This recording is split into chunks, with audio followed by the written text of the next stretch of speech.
আসসালামু আলাইকুম সুপ্রিয় দর্শকবৃন্দ, বলাকা টিভির পক্ষ থেকে আমি রানা আপনাদের জানাচ্ছি ঈদ মুবারক, ঈদ মুবারক, ঈদ মুবারক। আসলে মনে অনেক কষ্ট নিয়ে বলতে হচ্ছে।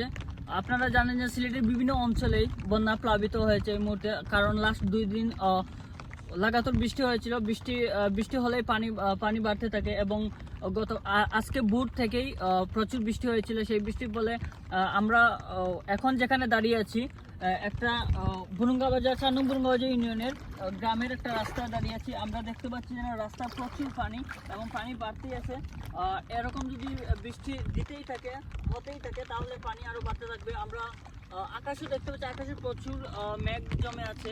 যদি এই বৃষ্টি হয় তাহলে এই এলাকার মানুষদের দুর্ভোগের অভাব হবে না, মানে তারা খুব দুর্যোগে দিন যাপন কাটাতে হবে। এবং আমরা দেখতে পাচ্ছি আমার পাশে একটা বাড়ি আছে, বাড়ির চারপাশে পানি। যদি বৃষ্টি হয় আর নাও হয়, পানি যে হারে বাড়তেছে সেই বাড়িতে পানি ঢুকে যাবে এবং অধিকাংশই বাড়িগুলো পানি বেষ্টিত হয়ে আছে। কখন না জানি বন্যার পানিতে প্লাবিত হয়ে যায় সেই বাড়িগুলা, সেই এলাকাগুলা। আমরা আরও সামনে যাই, এখানে রাস্তায় প্রচুর পানি, তাই আপনারা দেখতে পাচ্ছেন আসলে রাস্তা স্পষ্ট দেখা যাচ্ছে না।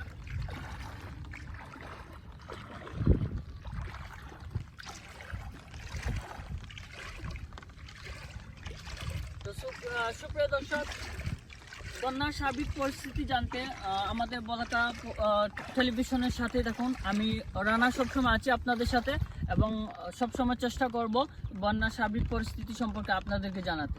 ধন্যবাদ।